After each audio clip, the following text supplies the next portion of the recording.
Yeah, someone asked a question about decision making. So I put up a tweet recently that said, if you can't decide, the answer is no.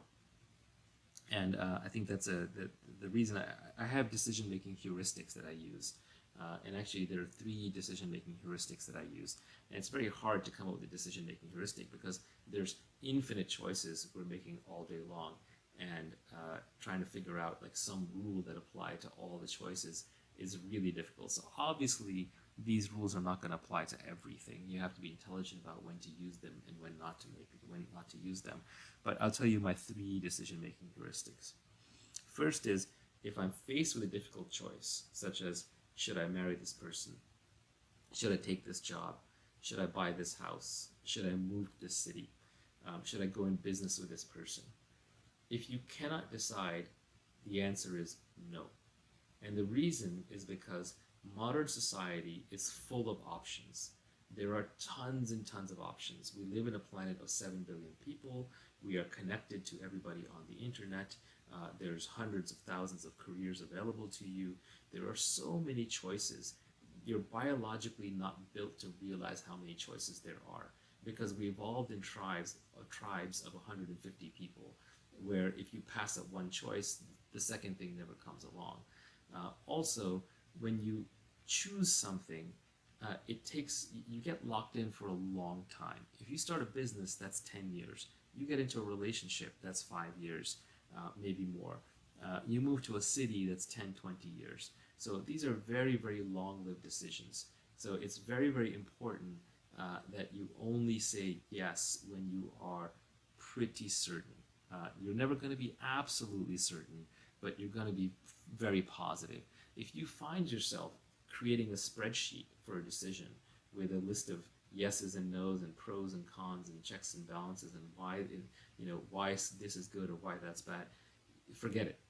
You have to internalize it in your gut and in your heart, and you have to really want something before you go for it. So my first decision-making heuristic is, if you cannot decide, the answer is no. By the way, I would ask everybody to hold your questions until I'm done with the 3 decision-making heuristics, because I'm not reading any more right now. The second decision-making heuristic that I use is, if you have 2 choices to make, such as, do I tell this person A or do I tell them B, or do I take job A or job B, or do I make this sacrifice now or do I go ahead and do what I want, whatever it is. If you have 2 choices and they're relatively equal choices, like it looks 50-50 to you, this is key. For choices where it's lopsided, 175, the other one's 25, obviously go with the 75. But if it looks equal to you, A or B, and you can't decide, take the path that is more difficult and more painful in the short term. Because what's actually going on is one of these paths requires short-term pain, and the other one maybe requires pain further out in the future. And what your brain is doing through conflict avoidance is it's trying to push off the short-term pain. And by definition, if the 2 are even and one has short-term pain, that means it has long-term gain. And by the law of compound interest, the long-term gain is where you want to go towards anyway. So your brain is overvaluing the side that has the short-term happiness, and it's trying to avoid the one with short-term pain. So you have to cancel that tendency out, and it's a powerful subconscious tendency by leaning into the pain. As most of you know, most of the gains in life come from suffering in the short term so you can get paid in the long term.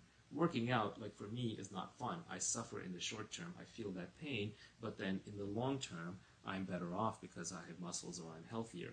The same way, if I am reading a book and I'm getting confused, if I can't understand what's going on, that's just like working out and the muscle getting sore or tired or filling with lactic acid, but it's not just my brain is being overwhelmed. But in the long run, I'm getting smarter because I'm absorbing new concepts sort of at the limit or edge of my capability. So you generally want to lean into things that have short-term pain but have long-term gain. My trainer, Jerzy Gregorek, aka the creator of the Happy Body, he has a beautiful short saying where he says, hard choices, easy life, easy choices, hard life. So what he means by that is if you make the hard choices in the short term, like, oh, I shouldn't eat bad carbs or processed foods, or I should go ahead and do the workout, which is difficult and I don't feel like doing it, then in the long term, I'm going to have an easy life. But if I make the easy choices in the short term, like I'm going to stay out drinking, I'm going to go party, I'm not going to do my work right now, I'm not going to meditate, whatever it is, then in the long term, you're going to have a very difficult life. You will not have built up that self-discipline. So that is my second heuristic for decision making. And now I'm going to talk about the third heuristic for decision making. The third one is a little different. The first one was focused on making the right long-term decision. The second one was on choosing how to split between two otherwise even paths. The third one is about cultivating peace of mind. And peace of mind is very important because it is the precursor to happiness. Happiness is one of those things that cannot be chased directly. If you chase happiness directly, what you're actually chasing is pleasure, and pleasure eventually comes with a withdrawal symptom. Like pleasure is a high, and then you crash down. Pleasure is a Ferris wheel that you get on, you ride it up, and then eventually you ride it back down. But if you actually want to be happy, if you want to be content, that comes from peace.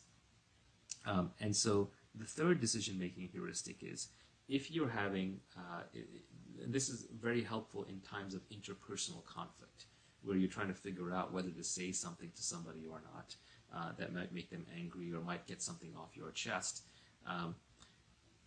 Make the choice that will leave you more equanimous. Equanimous is sort of a fancy word for internally calm and settled.